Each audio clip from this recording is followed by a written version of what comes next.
दोस्तों, खेती में हर फसल पैसा नहीं देती है, लेकिन ये दो सब्जियां ऐसी हैं जिनको लगाकर हर सीजन में किसान भाई लाखों में कमाते हैं।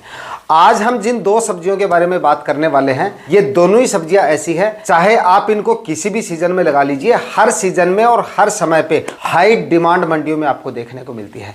जबरदस्त मंडी भाव आपको मिलते हैं और उत्पादन इन दोनों सब्जियों से इतना निकलता है कि एक बार अगर आपने इन दोनों सब्जियों को लगा दिया तो फिर आप ये सोचोगे कि यार इन फसलों को मैंने पहले क्यों नहीं लगाया। क्योंकि दोस्तों, जो किसान भाई इन सब्जियों को लगाते हैं हर सीजन में और हर साल इनकी खेती करते हैं, क्योंकि भाई प्रॉफिट इन सब्जियों से इतना आता है। साल में 3 बार इन दोनों सब्जियों को लगाया जा सकता है, लेकिन ये जो सीजन चल रहा है ना, आने वाला समय, ये सीजन मंडी भाव और उत्पादन दोनों ही लिहाज से इन फसलों के लिए काफी ज्यादा सुटेबल है। हाईएस्ट तो आपको इनके मंडी भाव मिलेंगे, करीब 50, 60, 70 रुपए तक के मंडी भाव इन सब्जियों से आपको मिल जाएंगे और उत्पादन काफी जबरदस्त, यानी कि कम से कम आप ये मानिए कि 300 से लेकर 500, 600 क्विंटल तक इन दोनों सब्जियों से आपको उत्पादन मिल जाएगा। आज इस वीडियो में इन दोनों सब्जियों के बारे में पूरी जानकारियां आपको देने वाला हूं, कौन कौन सी सब्जियां हैं और कब तक आपको लगाना है। देखिए, ज्यादा से ज्यादा मंडी भाव और ज्यादा से ज्यादा उत्पादन अगर आपको इन दोनों सब्जियों से लेना है तो बताए गए समय पर ही आपको इनकी बुआई करनी है, ना तो ज्यादा जल्दबाजी करनी है और ना बताए गए समय से लेट आपको लगाना है। बताए गए समय तक अगर आप इनकी बुआई कर देंगे तो हाईएस्ट मंडियों में डिमांड देखने को मिलेगी और हाईएस्ट आपको इनसे उत्पादन मिल जाएगा। लगाने का सही तरीका भी बताऊंगा और ज़्यादा से ज़्यादा उत्पादन आप इनसे किस तरह से निकाल सकते हैं, तमाम प्रकार की जानकारियां आपके साथ शेयर की जाएंगी। इसलिए वीडियो पे एंड तक आपको बने रहना है और ये वीडियो अगर आपके लिए इंफॉर्मेटिव रहे तो इस वीडियो को लाइक और शेयर जरूर कीजिएगा। जो किसान भाई चैनल पर नए हैं और चैनल को अभी तक अगर आपने सब्सक्राइब नहीं किया है तो चैनल भी सब्सक्राइब कर दीजिए, ताकि खेती से जुड़ी नई नई जानकारियां आपको समय समय पे मिलती रहें। नमस्कार दोस्तों, मेरा नाम है सुरेश और आप देख रहे हैं खेत किसान झुंझुनू। तो दोस्तों, फिलहाल अगर आपकी जमीन खाली है या खाली नहीं हुई है, खाली होने वाली है, मतलब पुरानी फसलों की या फिर पुरानी सब्जियों की हार्वेस्टिंग वगैरह चल रही है या थोड़े दिन बाद जमीन खाली होने वाली है, तो फिलहाल इन दोनों सब्जियों के लिए आपके पास थोड़ा समय है। फिलहाल आपको जल्दबाजी करने की जरूरत नहीं है, यानी कि इन दोनों सब्जियों को लगाने के सही समय की बात करें तो आप ये मानिए कि नवंबर महीने के पहले सप्ताह से लेकर और उसके बाद में 15 से 20 नवंबर तक आप इन दोनों सब्जियों की उगाई कर सकते हैं। 15 से 20 नवंबर तक अगर आप इन दोनों सब्जियों को लगाते हैं तो आपकी फसलें सबसे ज़्यादा मंडी भाव आने वाले सीजन में आपको देखे जा सकते हैं। हाँ, 20 नवंबर के बाद में आपको ज़्यादा लेट नहीं करना है। इसके बाद में अगर आप लेट करते हैं तो उसमें कोई ज़्यादा मतलब नहीं है, क्योंकि फिलहाल इससे पहले आपकी ज़मीन वगैरह खाली भी हो जाएंगी और आप आसानी से लगा भी सकते हैं, क्योंकि समय फिलहाल हमारे पास काफ़ी पड़ा है। दूसरा, लगाने से पहले इन दोनों सब्जियों में अच्छी मात्रा में खाद उर्वरक भी आपको डालने पड़ेंगे, क्योंकि ये दोनों ऐसी सब्जियां हैं जिनमें अगर आप जितनी अच्छी मात्रा में खाद उर्वरक डालेंगे उतना ही अच्छा उत्पादन मिलेगा। खाद उर्वरकों में आपको क्या डालना है, 5 से 6 ट्राली तो आपको 1 एकड़ में सड़ी हुई गोबर की खाद लेनी है और उसी के साथ में जो डीएपी खाद आती है वो भी आपको लेनी है। डीएपी लेनी है 50 केजी 1 एकड़ के हिसाब से। 50 केजी, 50 से 60 केजी तक भी आप ले सकते हैं, जैसी आपकी ज़मीन की कंडीशन है उस हिसाब से लेना है। उसके बाद में म्यूरेट ऑफ पोटाश जरूर लेना है आपको। म्यूरेट ऑफ पोटाश काफ़ी किसान भाई क्या करते हैं, मतलब नज़रअंदाज कर देते हैं, तो म्यूरेट ऑफ पोटाश हर फसल में, हर सब्जी फसल में आपको डालना चाहिए। इससे काफ़ी ज़्यादा उत्पादन आपका बढ़ता है। और उसके बाद में करीब 25 से 30 केजी 1 एकड़ में यूरिया खाद, ये भी आपको लेनी है। ये सारे रासायनिक खाद उर्वरक आखिरी कल्टीवेशन से पहले डाल के उसके बाद अगर आप इन सब्जियों को लगाएंगे तो काफ़ी ज़ोरदार उत्पादन मिलेगा आपको। सबसे पहले बात कर लेते हैं उन सब्जी फसलों के बारे में जो आपको आने वाले सीजन में सबसे ज्यादा प्रॉफिट देके जा सकती हैं। पहले नंबर की जो सब्जी फसल है वो है हरी मिर्ची। हरी मिर्ची की खेती किसान भाई आने वाले सीजन में कर सकते हैं। जबरदस्त मंडी भाव आपको मिलेंगे, जबरदस्त उत्पादन मिलेगा। बाकी सब्जियों में हरी मिर्ची का उत्पादन जो है वो काफी जोरदार बैठता है और भाव भी अब लगाने पर करीब 50, 60, 70 रुपए तक के मंडी भाव आपको मिल सकते हैं। जिस समय पे आपकी फसल तैयार होगी, हार्वेस्टिंग के लायक होगी, उस समय पे मंडियों में डिमांड इसकी काफी जोरदार देखने को मिलेगी।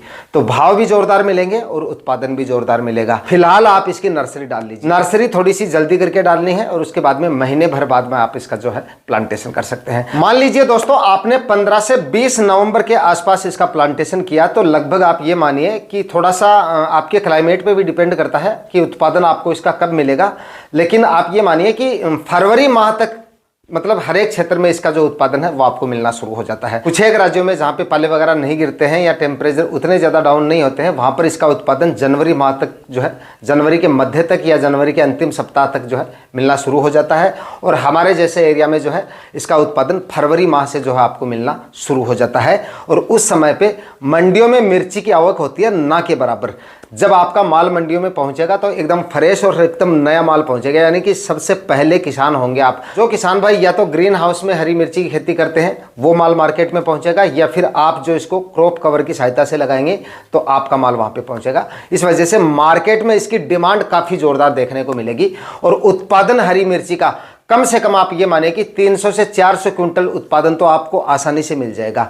और इस समय पे अगर आप हरी मिर्ची लगाएंगे तो उसमें रोग बीमारियां भी आपको काफ़ी कम देखने को मिलेंगी। अगर बाकी के सीजन में देखिए, वैसे हरी मिर्ची की फसल 12 महीने हम कभी भी लगा सकते हैं, लेकिन अब अगर हम इसको लगाएंगे तो इसमें रोग बीमारियां आपको काफ़ी कम देखने को मिलेंगी। बाकी के सीजन में अगर इसको लगाते हैं तो उत्पादन से पहले पहले हम 2-3 स्प्रे ले लेते हैं, लेकिन अब आपको उत्पादन से पहले शायद एक भी स्प्रे लेने की जरूरत नहीं पड़ेगी, क्योंकि अब हम इसकी खेती करते हैं सर्दी से बचाने के लिए। इसमें लो टनल विधि से इसको लगाना पड़ता है, यानी क्रॉप कवर के अंदर रहेगी फसल।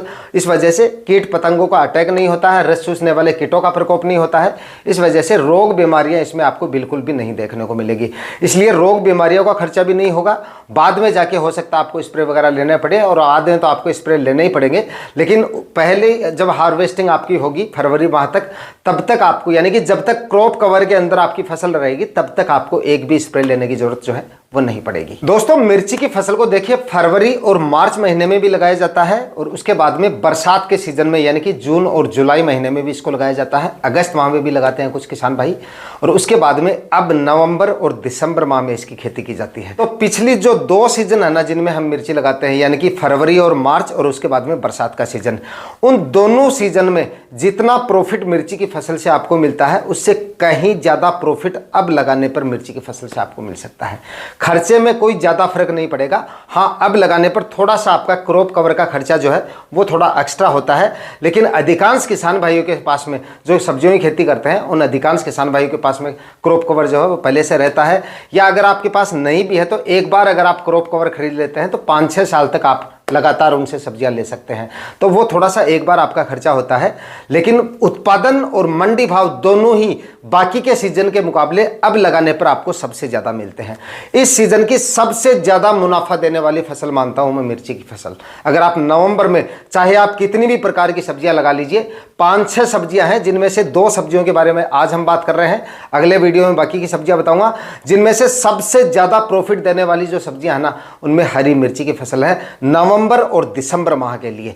तो इस समय पे बेझिझक आप इन सब्जियों की खेती कर सकते हैं, क्योंकि रिस्क अब लगाने पर बिल्कुल भी नहीं है इनमें, क्योंकि थोड़ा सा खर्चा थोड़ा सा होता है। अब लगाते हैं तो थोड़ा खर्चा आपका जरूर होगा, लेकिन प्रॉफिट आपको इतना मिलेगा कि खर्चे को आप भूल जाएंगे। इसके बाद में दोस्तों बात करेंगे अगली सब्जी फसल की, और ये फसल भी सिर्फ एक सीजन में आपको मालामाल करके जा सकती है, यानी कि ब्रिंजल फार्मिंग इस समय पे आप कर सकते हैं। और इस समय पे अगर आप इस फसल को लगाते हैं तो आने वाले सीजन में इससे भी आप लाखों में कमाई कर सकते हैं। जबरदस्त मंडी भाव मिलेंगे आपको इसके, यानी कि करीब आप ये मानिए कि नवंबर माह में अगर आपने इसकी बुआई कंप्लीट कर दी, नवंबर के अंतिम सप्ताह तक भी अगर आप इसका प्लांटेशन कर देंगे तो हाईएस्ट मंडी भाव 50 से 60 रुपए तक के, कम से कम लेके चले तो 40 रुपए के मंडी भाव तो कहीं नहीं जाने वाले, क्योंकि डिमांड उस समय पे इसकी भी काफ़ी जोरदार रहेगी, क्योंकि इसकी भी नई नई आवक होगी मंडियों में जिस समय पे आपकी फसल तैयार होगी। तो भाव रहने लाजमी है शुरुआत में, करीब 1 से 1.5-2 महीने तो आपको आराम से इसके मंडी भाव मिलेंगे। उत्पादन इस फसल का भी काफ़ी जोरदार है। ये एक लंबी अवधि की फसल है, वैसे तो दोनों ही लंबी अवधि की फसल है, तो फिलहाल बैंगन की फसल की बात कर रहे हैं। तो ये फसल जो है लगातार अगर आप अच्छी मात्रा में खाद उर्वरक डालेंगे, काफ़ी अच्छी मात्रा में खाद उर्वरक डालेंगे, और उसके बाद में समय समय पे आप इसमें फर्टिगेशन वगैरह करते रहेंगे तो करीब 4-5-6 महीने तक आपको ये उत्पादन लगातार देती रहेगी। तो उत्पादन भी इस वजह से आपको काफ़ी जोरदार मिल जाएगा, और भाव भी इसके काफ़ी जोरदार मिल जाएंगे। बाद में जाके इसके भाव थोड़े ज़रूर कमाते हैं, लेकिन करीब 1-1.5-2 महीने तो आपको हाईएस्ट मंडी भाव इसके मिलेंगे। अब आप में से काफ़ी किसान भाई ये सोच रहे होंगे यार हम कौन सी, मतलब किस टाइप के ब्रिंजल का चुनाव करें, क्योंकि फलों की वैरायटी काफ़ी तरह की होती है, काफ़ी प्रकार का होता है। कौन सी वैरायटियों का सिलेक्शन करना चाहिए, ज़्यादा से ज़्यादा मंडी भाव और ज़्यादा से ज़्यादा उत्पादन आपको मिल सके। तो ये कन्फ्यूजन भी आज मैं आपको दूर कर देता हूँ। देखिए, क्योंकि इसकी वैरायटियाँ जो है वो कई प्रकार की होती हैं। एक तो वाइट कलर का ब्रिंजल आता है, दूसरा एक एकदम हरे कलर का ब्रिंजल भी आता है, बैंगनी कलर का जो ब्रिंजल आता है वो होता ही है, दूसरा कुछ लंबी साइज के भी आते हैं। मतलब कई प्रकार की वैरायटियाँ होती है और हर मंडियों में अलग अलग वैरायटियों की डिमांड होती है। अलग अलग मंडियों में अलग अलग टाइप की वैरायटियाँ चलती हैं, लेकिन इनमें से एक वैरायटी कॉमन है जो हर मंडियों में जिसकी डिमांड अच्छी खासी देखने को मिलती है, वो है देसी बैंगन, जो कांटे वाला, जिसपे हल्के हल्के छोटे छोटे कांटे होते हैं। तो जो कांटे वाला बैंगन होता है ना, उसकी डिमांड मंडियों में सबसे ज़्यादा देखी जाती है। मैं अपने हिसाब से आपको बता रहा हूँ, और ज़्यादातर मंडियों में जो देसी बैंगन होता है, जो कांटे वाला होता है, इसी को देसी बैंगन बोलते हैं, इसी की डिमांड ज़्यादातर मंडियों में सबसे ज़्यादा देखी जाती है। फिर भी आपको एक बार अपने क्षेत्र का जरूर देख लेना भाई कि आपके क्षेत्र में कहीं मतलब बाय द वे किसी और वैरायटी की डिमांड ज़्यादा है, और फिर अगर आप इसको लगा देते हैं तो बाद में आप बोलोगे कि हमारी मंडियों में ये नहीं चलता है। तो वो थोड़ा सा एक बार जरूर देख लेना। मैं अपने हिसाब से आपको बता रहा हूँ कि इसकी जो डिमांड है वो सबसे ज़्यादा देखी जाती है, कम से कम हमारे क्षेत्रों में। इसलिए डिसाइड आपको करना है कि आपके क्षेत्रों में किस टाइप के बैंगन की डिमांड ज़्यादा रहती है। और देखिए, अभी अगर आप इसको लगाना चाहते हैं तो फिलहाल आप इसकी नर्सरी डाल लीजिए, और नवंबर के अंतिम सप्ताह तक आप इसका प्लांटेशन कर सकते हैं। नवंबर के अंतिम सप्ताह तक, यानी कि करीब 1.25 महीना पड़ा आपके पास में।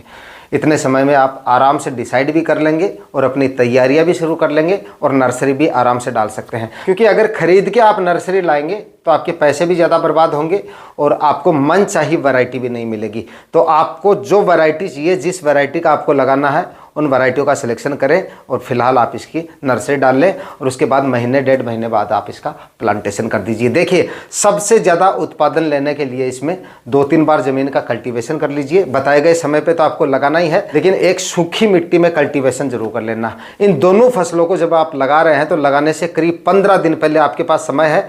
15 दिन पहले आप सूखी मिट्टी में कल्टीवेशन कीजिए और ज़मीन को छोड़ दीजिए। चाहे गहरी जुताई कर देंगे तो और भी अच्छी बात है, या गर्मियों में अगर आपने गहरी जुताई की है तो बार बार अगर हम गहरी जुताई करते हैं तो खर्चा काफ़ी ज़्यादा बढ़ जाता है। तो एक बार आप सूखी मिट्टी में दूसरे हल से, मतलब या तो खाली कल्टीवेटर निकलवा सकते हैं या फिर हैरो से भी कल्टीवेशन कर सकते हैं। हैरो थोड़ा कम गहराई तक जाएगा क्योंकि मिट्टी सूखी है, टाइट है, लेकिन फिर भी वो सही है। एक बार अगर आप सूखी मिट्टी में भी हैरो से कल्टीवेशन कर देंगे तो पुरानी फसलों के अवशेष वगैरह, खरपतवार वगैरह जो पड़े हैं उनके टुकड़े हो जाएंगे, और ज़मीन के ऊपरी सतह पे बरसात की वजह से जो फंगस वगैरह पनप चुकी है वो खत्म हो जाएगी थोड़ी।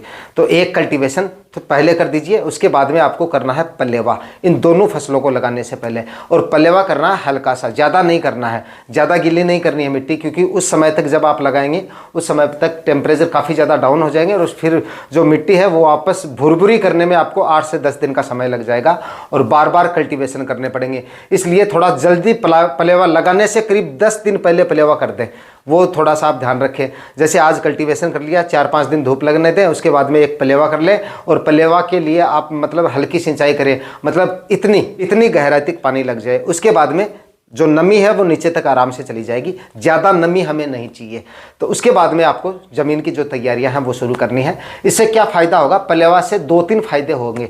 एक तो आपके जब कल्टीवेशन करते हैं हम तो बेड अच्छे से बन जाएंगे, मतलब ज़मीन तैयार या भुरभुरी जो है वो अच्छे से हो जाएगी। वरना सूखी मिट्टी में अगर कल्टीवेशन करेंगे, एकदम सूखी मिट्टी में, तो मिट्टी के बड़े बड़े इस साइज़ के जो टिल्ले आते हैं वो निकल आते हैं, और उसके बाद में वो काफ़ी ज़्यादा परेशान करते हैं। प्लास्टिक मल्च बिठाने में भी जो है काफ़ी ज़्यादा परेशानियाँ होती है। और दूसरा सबसे बड़ा फ़ायदा होता है खरपतवारों में। जो सर्दियों वाले खरपतवार होते हैं ना, वो आपके उग जाएंगे। जब आप पलेवा करेंगे तो उन सब बीजों का जर्मिनेशन हो जाएगा, और आगे चलकर वो जो खरपतवार है वो आपको परेशान नहीं करेंगे। पलेवा करें और 8-10 दिन के लिए खेत को खाली छोड़ दें, उसके बाद में सारे खरपतवार उग जाएंगे, और जो नमी जो पलेवा किया है उस वजह से जो एक्स्ट्रा नमी है वो नीचे बैठ जाएगी, और बाकी की जो है वो उड़ जाएगी। ज़मीन में पर्याप्त नमी रहेगी, जितनी ज़रूरत होगी उतनी बचेगी। उसके बाद में ज़मीन की तैयारियां शुरू करें, मिट्टी को एकदम भुरभुरा कर लें। खाद उर्वरकों में 5 से 6 ट्राली सड़ी हुई गोबर की खाद डालें। 50 से 60 kg DAP खाद इसमें भी आपको डालना है, मैंने आपको बता दिया। और जो यूरिया खाद है वो भी आपको डालना है। उसके बाद में 5-5 फीट की दूरी पर दोनों ही फसलों के लिए आपको बेड बनाने हैं और 1-1 फीट की दूरी पर मिर्ची का आपको जिगजैग प्लांटेशन करना है और बैंगन का सीधी लाइन में आपको प्लांटेशन कर देना है, क्योंकि बैंगन का जो प्लांट होता है वो झाड़ टाइप होता है और काफी बड़ा हो जाता है। तो जिगजैग प्लांटेशन कर देंगे और डिस्टेंस अगर आपने कम रखा है, जिगजैग प्लांटेशन करेंगे तो कम से कम 5 फीट का डिस्टेंस रखना पड़ेगा आपको। तो 4-4 फीट की दूरी पर बेड बना रहे हैं तो सिंगल लाइन में प्लांटेशन करें,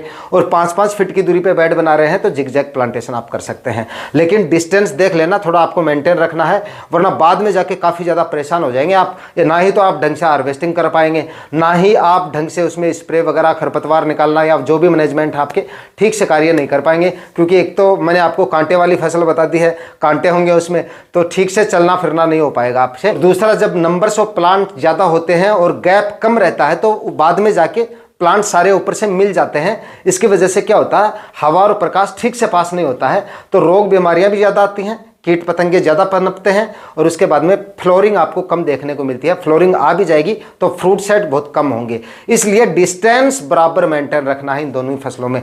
4-4 या 5-5 फीट की दूरी पर बेड बनाइए, 25 से 30 माइक्रोन की प्लास्टिक मल्च लगाइए और उसके बाद इसका प्लांटेशन कर दीजिए। प्लांटेशन होने के बाद में क्रॉप कवर से आप इसको कवर कर देंगे। इस तरह से आप इन दोनों सब्जियों को बताए गए समय पर लगा के काफ़ी जोरदार कमाई कर सकते हैं। काफ़ी जोरदार फसलें बताई आज इस वीडियो में मैंने आपको, और इस सीजन की सबसे महत्वपूर्ण फसलें हैं ये, फिर मैं आपको रिपीट कर रहा हूं। आज के वीडियो में इतना ही। वीडियो अगर आपके लिए इंफॉर्मेटिव रहा तो इस वीडियो को लाइक और शेयर जरूर कर दीजिएगा। चैनल पे नए हैं तो सब्सक्राइब जरूर कर लीजिएगा। मिलते हैं किसी और वीडियो में नए टॉपिक के साथ, तब तक के लिए जय जवान जय किसान।